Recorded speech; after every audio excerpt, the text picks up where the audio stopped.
अस्सलाम वालेकुम दोस्तों, कैसे हैं आप सब। उम्मीद करता हूँ आप सब खैरियत से होंगे, सेफ होंगे, हेल्दी होंगे। तो वेलकम है जी एक ब्रांड न्यू वीडियो में। तो यार आज की वीडियो में हम लेयर फार्मर्स के लिए एक इम्पॉर्टेंट डिस्कशन लेके आए हैं। ये वीडियो लेयर फार्मर्स के लिए है कि जिनके डे ओल्ड चिक्स आ चुके हैं या आने वाले दिनों में उनको रिसीव होने वाले हैं। तो उन्होंने अपने शेड पे क्या क्या अरेंजमेंट्स उनके लिए तैयार करके रखनी है।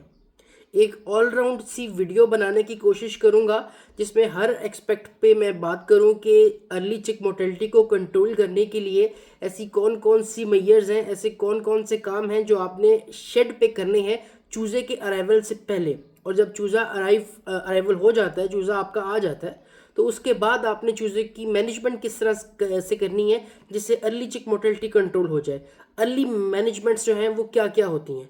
तो ये वीडियो जो है लेयर फार्मर्स के लिए बहुत यूज़फुल वीडियो रहेगी। वीडियो को एंड तक ज़रूर देखिएगा। अगर आपने अभी तक चैनल को सब्सक्राइब नहीं किया हुआ तो चैनल को सब्सक्राइब ज़रूर कर लीजिएगा। शुरू करते हैं जी आज की वीडियो। तो यार जैसे ही चूज़े का अराइवल होता है उससे पहले ऐसे बहुत सी चीज़ें हैं, ऐसे बहुत से काम हैं जो फार्म लेवल पे करने पड़ते हैं चूज़े को वेलकम करने के लिए।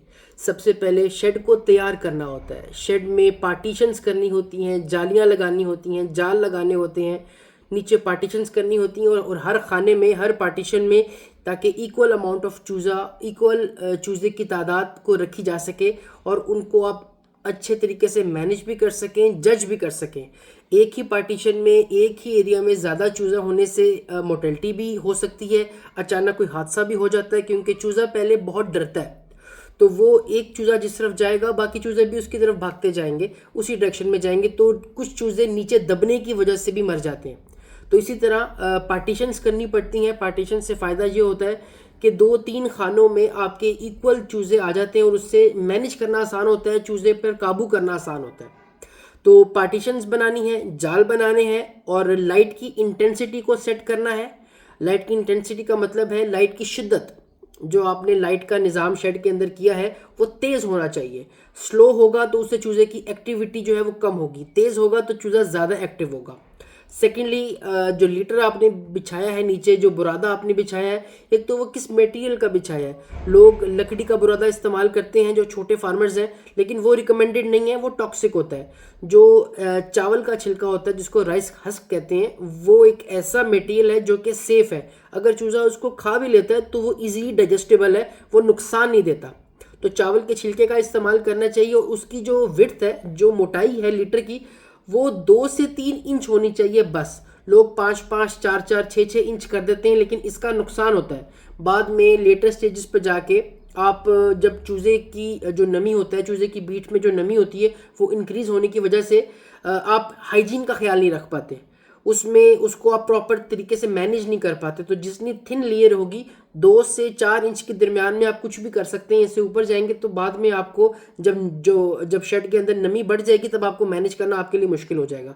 तो जो लीटर की जो थिकनेस है वो 2-3, 3.5 इंच इट्स मैक्सिमम। तो उसके बाद बर्तन लगाने हैं और बर्तन की तादाद को आपने बराबर रखना है। अमूमन मार्केट में 2 साइज़ के बर्तन आते हैं, फीड के बर्तन और पानी के बर्तन।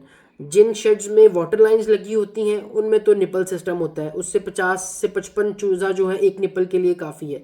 लेकिन जब आप ड्रिंकर्स रखते हैं, और मैं ये मशवरा देता हूँ कि जहाँ पे निपल्स भी हैं वहाँ पे भी ड्रिंकर्स रखे जाएँ। तो जो छोटे ड्रिंकर्स होते हैं वो 15 से 25 चूज़ों के लिए होते हैं, जो बड़े ड्रिंकर्स होते हैं वो 40 to 45 चूज़ों के लिए होते हैं। इसी तरह जो खुराक के लिए प्लेट्स रखी जाती हैं वो भी 70 से 75 चूज़े के लिए एक प्लेट रखी जाती है। तो शेड में जो बर्तन है फीड के और पानी के, वो ज़्यादा होने चाहिए, वो कम ना हो। ज़्यादा होने से ज़्यादा चूज़े को मौका मिलेगा फीड और पानी पीने का, ये आपके फ़ायदे में बात जाएगी। उसके बाद जो सबसे इम्पॉर्टेंट चीज़ है वो शेड का माहौल है, शेड का टेम्परेचर है कि शेड की इन्वायरमेंट आपने किस तरह से सेट करना है। देखिए इसमें 2-3 चीज़ें हैं जो किताबें कहती हैं। वो कहती हैं कि चूज़े को 32 से 34 डिग्री का टेम्परेचर चाहिए जब वो अराइवल पहले दिन का जो चूज़ा होता है। लेकिन मैं हमेशा फार्मर को सजेस्ट करता हूं कि अपने जो शेड का टेम्परेचर है आपने 35 से 36 तक रखना है। उसका फ़ायदा है, नुकसान नहीं है। फ़ायदा कैसे है, जब आप 35 से 36 का टेम्परेचर शेड में मेंटेन करेंगे तब आप अपनी मर्ज़ी से शेड के अंदर एक हवा का फ्लो लेके आ सकते हैं। मेरे कहने का मतलब ये है कि टेम्परेचर 1-1.5 डिग्री ऊपर रखें और उसको जब चूज़ा आ जाए तो शेड में थोड़ी सी हवा की सर्कुलेशन दें। हवा की सर्कुलेशन देने से आपका जो शेड का टेम्परेचर है वो 1.5 से 2 डिग्री तक नीचे आएगा, मगर उससे चूज़े की एक्टिविटी में, चूज़े को ऑक्सीजन की सप्लाई में बहुत बड़ा इजाफा मिलेगा। चूज़े की जो ऑक्सीजन की सप्लाई है वो बहुत हद तक बढ़ जाएगी और चूज़ा खुश रहेगा उस इन्वायरमेंट में। अगर आप शेड का टेम्परेचर ही पूरा पूरा रखेंगे जो कि 34-33 डिग्री है, तो आप शेड में ताज़ा हवा नहीं लेके आ सकेंगे, क्योंकि ताज़ा हवा लेके आएंगे उससे शेड का जो टेम्परेचर है वो 1.5-2 डिग्री गिरेगा, तो शेड का टेम्परेचर 31 तक आ जाएगा, जो कि चूज़े के लिए खतरनाक है। चूज़े को चिलिंग हो जाएगी स्टार्ट में। तो शेड का टेम्परेचर 35 तक रखें या 36 तक रखें, और जैसे चूज़ा आ जाता है, चूज़ा आपके शेड में प्लेस हो जाता है, तो उसके बाद हवा जो है वेंट से, ऊपर वाले वेंट से हवा लेके आए, एक आधा पंखा चलाएं, जिससे एक हवा का सिस्टम भी आपके शेड में आएगा, एक फ्रेशनेस भी आएगी, और उस हवा की वजह से 1.5 से 2 डिग्री टेम्परेचर भी आपका डाउन हो जाएगा। टेम्परेचर डाउन होने की वजह से भी आपका 34 तक का टेम्परेचर रहेगा, जो कि आपकी चूज़े की रिक्वायरमेंट है। तो ये बहुत इंपॉर्टेंट चीज़ है, इस पे ज़रूर गौर कीजिएगा।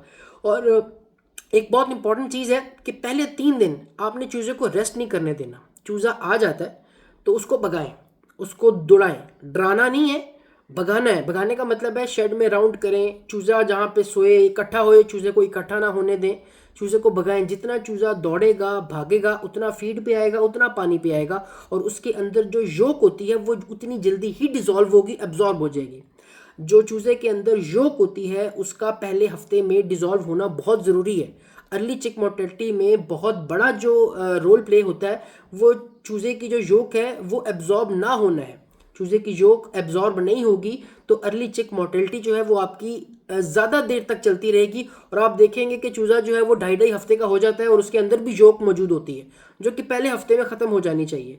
तो चूज़े की एक्टिविटी को बढ़ाएं, चूज़े को दौड़ाएं। मैं दोबारा अपने अल्फाज पे दोबारा जोर दे रहा हूँ कि चूज़े को दौड़ाने का मतलब चूज़े को डराना नहीं है, ठीक है। शेड्स में राउंड करें, चूज़े को इकट्ठा ना होने दें, कोनों में चूज़े जाते हैं, दीवारों के साथ चूज़े लगते हैं, ये सब ना होने दें।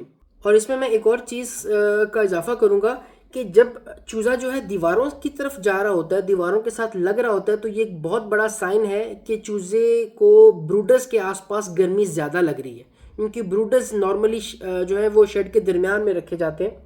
अगर चूज़ा ब्रूडर्स से दूर भाग रहा है, दीवारों की तरफ भाग रहा है, तो इस चीज़ पे गौर करें कि आपकी जो डिस्ट्रीब्यूशन है टेम्परेचर की वो बराबर नहीं है। चूज़े को ज़्यादा गर्मी लग रही है जिसकी वजह से चूज़ा ब्रूडर्स से बाहर भाग रहा है। और दूसरी चीज़, अगर चूज़ा जो है वो ज़्यादा इकट्ठा हो रहा है शेड के दरमियान में, तो ये क्लियर साइन है कि आपका शेड का टेम्परेचर जो है वो लो है, बराबर नहीं है। शेड का टेम्परेचर 1-2 डिग्री ऊपर करें। ये इस चीज़ को ज़रा देखें, ये 2 साइंस होते हैं जो कि चूज़ा हमेशा शो करता है। उसके बाद चूज़ा जब आ जाता है तो आपने उसकी फीडिंग कैसे करनी है, उसकी जो पानी का सिस्टम है वो कैसे देना है। तो यार इसमें 2-3 चीज़ें हैं जिन पे आपको खुद गौर करना पड़ेगा। पहली चीज़ तो ये है कि जब आपके पास चूज़ा आ जाता है तो उसका साइज़ क्या है। चूज़े का साइज़ अगर 34 से 36 ग्राम्स है, जो कि आइडियल साइज़ होता है, तो आपको मेरा ख्याल है एंटीबायोटिक देने की ज़रूरत नहीं है, ठीक है। अगर चूज़े का जो साइज़ है वो अंडर वेट है, 30 तक है, 30, 32, 28, 29 तक है, तो आपको एंटीबायोटिक देनी पड़ेगी उसको हेल्प करने के लिए, ताकि वो उसके अंदर जो योक है वो एंटीसेप्टिक ना हो जाए, योक जो है वो किसी इन्फेक्शन में कन्वर्ट ना हो जाए। चूज़े का साइज़ अगर 36 तक है, 34 तक है, 34 ग्राम तक है, तो चूज़े को ये हेल्प करता है, चूज़ा खुद को ही हेल्प कर देता है। चूज़े को एक्सटर्नल एंटीबायोटिक देने की ज़रूरत नहीं पड़ती। आप सिर्फ इलेक्ट्रोलाइट्स और मल्टीविटामिन से उसको सपोर्ट कर सकते हैं, लेकिन एंटीबायोटिक देने की ज़रूरत नहीं पड़ती। एंटीबायोटिक तब देना है जब आपके पास चूज़े की यूनिफॉर्मिटी डिस्टर्ब्ड हो। चूज़ा आपके पास आया है, कुछ 28 ग्राम का है, कुछ 30 ग्राम का है, और थोड़ा बहुत 36-34 ग्राम का है, तो आपको एंटीबायोटिक देनी पड़ेगी, ताकि आप एक्सटर्नली भी चूज़े को हेल्प करें कि उसके अंदर कोई इन्फेक्शन डेवलप ना हो। याद रहे, जब तक चूज़े के अंदर योक है, जिसको पहले हफ्ते में डिज़ोल्व हो जाना चाहिए, जब तक चूज़े के अंदर योक है, चूज़ा जो है बहुत ज़्यादा चांसेस हैं कि उसकी जो योक है वो एंटीसेप्टिक हो जाए, यानी इन्फेक्शन में वो कन्वर्ट हो जाए। तो इस चीज़ का ख़ास ख्याल आपने खुद रखना है, या आपने खुद डिसाइड करना है कि चूज़ा जो है आपका एंटीबायोटिक डिमांड कर रहा है या नहीं कर रहा।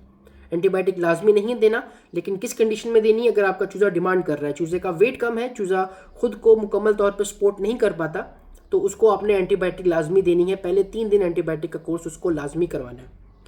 तो उसके बाद एंटीबायोटिक के साथ अगर चूज़े का वजन नॉर्मल भी है तो इलेक्ट्रोलाइट्स तो लाजमी दें। इलेक्ट्रोलाइट्स डिहाइड्रेशन से रोकती है, चूज़े को अपने पाँव पे मुकम्मल तौर पे खड़े होने में हेल्प करती है, चूज़े के अंदर जो थोड़ी बहुत नमकियात की जो कमी होती है उसको मेंटेन रखती है। ठीक है, इलेक्ट्रोलाइट्स तो अपने लाजमी देने ही देने हैं पहले 3 दिन लगातार। सादा पानी देने की बिल्कुल ज़रूरत नहीं है। और अमूमन एक जनरल प्रैक्टिस है कि चूज़े को आते ही चीनी से या जो सिंथेटिक फ्लैशर्स हैं उससे फ्लशिंग कराते हैं। ये भी एक अच्छी प्रैक्टिस है। ठीक है, आप चूज़े को आते ही पहला पानी जो है वो फ्लशिंग का दे सकते हैं, चीनी का दे सकते हैं, ताकि उससे ये है कि वाटर इनटेक बहुत ज़्यादा हो जाती है, चूज़ा ज़्यादा पानी पी लेता है और फ्लशिंग की वजह से फ्लशिंग में उसके मैदा भी उसका साफ़ हो जाता है। एक बार जो पहला पहला उसके जो जो उसके मैदे के अंदर, उसके गिजर प्रोवेंटिकुलस के अंदर जो जो हार्मफुल चीज़ें होती हैं वो फ्लश हो जाती हैं, वो निकल जाती हैं। पहला पानी चीनी का देने से या फ्लशर का देने से ये फ़ायदा होता है। तो आप ये भी कर सकते हैं कि चूज़ा जैसे ही आपको शेड में डिलीवर होता है आप उसको चीनी वाला पानी दे दें। उसके बाद आप इलेक्ट्रोलाइट्स या अगर मल्टीविटामिन्स और एंटीबायोटिक की ज़रूरत है तो फिर दें। ठीक है, तो उसके बाद बात कर लेते हैं कि फीडिंग का क्या सिस्टम है। ये तो वाटर का हो गया।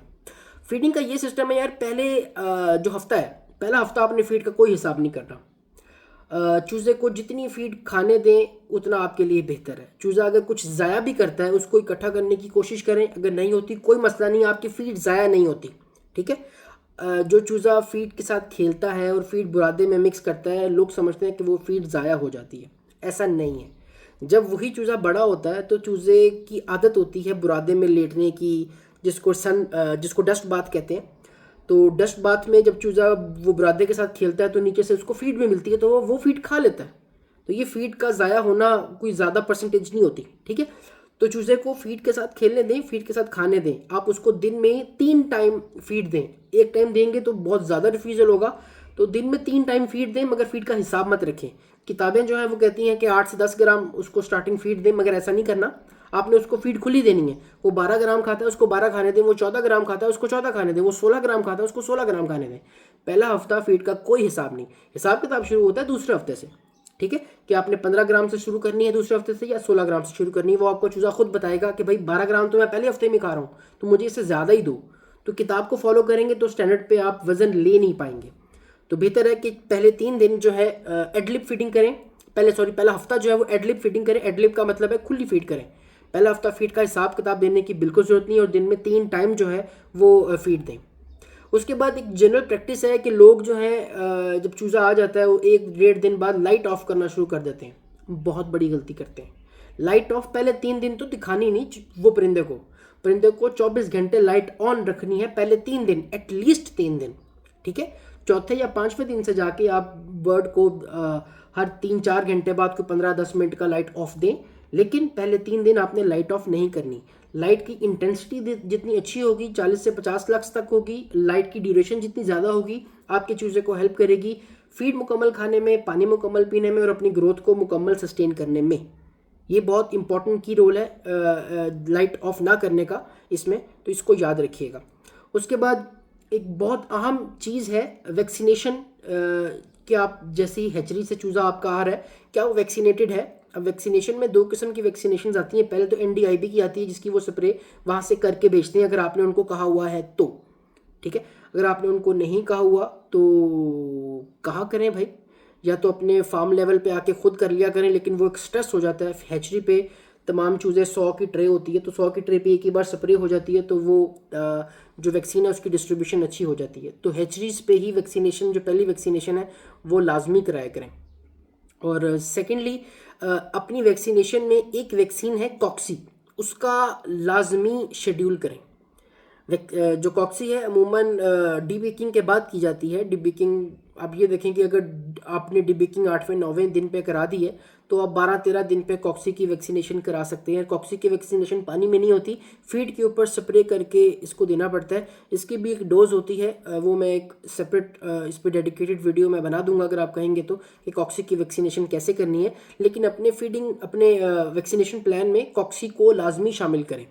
कॉक्सी को शामिल ना करके आप अपना नुकसान करते हैं। आपको पूरा 14-15 हफ्ते जो है, जब तक आपका फ्लोर पे है वो परिंदा, और फ्लोर के बाद जब आपका परिंदा केजेस में शिफ्ट हो भी जाता है, तब भी 1-2 हफ्ते इसका स्ट्रेस रहता है क्योंकि चूज़े के साथ चूज़े के जिस्म पे वो चीज़ें लगी हुई होती हैं, ठीक है। जो अनहाइजीनिक कंडीशंस की वजह से हमेशा वो कॉक्सी आती है, कॉक्सी बीठे वगैरह से फैलती है। जब जो बुरादा एक्स्ट्रा गीला हो जाता है, हाइजीन नहीं रहता, बीठे मिक्स हो जाती हैं, वहाँ पे कॉक्सी जो है जन्म लेता है और वो आपके परिंदे को डैमेज करता है, ठीक है। तो अगर आपने कॉक्सी की वैक्सीनेशन नहीं कराई तो पूरा 14-15 हफ्ते आपको एंटी कॉक्सीडियोस्टेट फीड में डाल कर देना पड़ेगा। उसका एक एक्सपेंस है जो आपको बियर करना पड़ेगा, बर्दाश्त करना पड़ेगा। लेकिन अगर कॉक्सी आ जाए तो उसकी जो मेडिकेशन है वो बहुत महंगी है। एम्प्रोलियम ड्रग ऑफ चॉइस है, बहुत महंगा ड्रग है ये, ठीक है। तो कॉक्सी से बचना, कॉक्सी की वैक्सीनेशन करें ताकि एंटी कॉक्सीडियोस्टेट जो है तो नॉर्मली आपको फीड में मिक्स करके देनी होती है, रोज़ फीड में, वो भी ना देनी पड़े। और ना करे अगर किसी वजह से कॉक्सी आ भी जाती है तो आपको उससे बचना पड़े, महंगी दवाइयों से बचना पड़े जो कि बहुत महंगी है।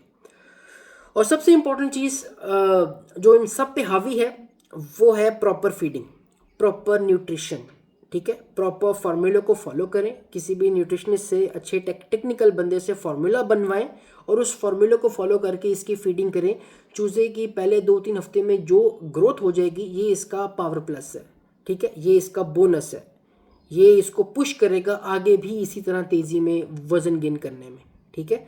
तो नॉर्मली जो मार्केट में फीड आती है जो कि लोग अमूमन लेयर की देते हैं, तो अगर आप उससे थोड़ा सा हाई वाला प्रोफाइल दें तो आपको ये बहुत हेल्प करेगा आपके चूज़े को। जो वज़न आपने 4 हफ्ते में अचीव करना है वो आप 2.5 हफ्ते में अचीव कर लेंगे।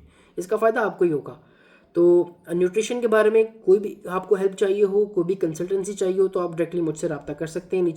नीचे डिस्क्रिप्शन में मेरा व्हाट्सएप नंबर गिवन है। तो ये थी आज की वीडियो, थोड़ी लंबी वीडियो है लेकिन इसमें चीज़ें ही इतनी थी कि डिस्कस करते करते वीडियो लंबी हो जाती है। तो उम्मीद करूंगा आपको कंटेंट पसंद आया होगा। अगर वीडियो पसंद आई है तो लाइक कमेंट शेयर सब कीजिएगा और फैला दीजिएगा और चैनल को सब्सक्राइब लाजमी कीजिएगा। तो इंशाल्लाह मिलते हैं फिर नेक्स्ट वीडियो में नेक्स्ट कंटेंट के साथ। तब तक अपना बहुत ख्याल रखिएगा, दुआ में याद रखिएगा। अल्लाह हाफिज़।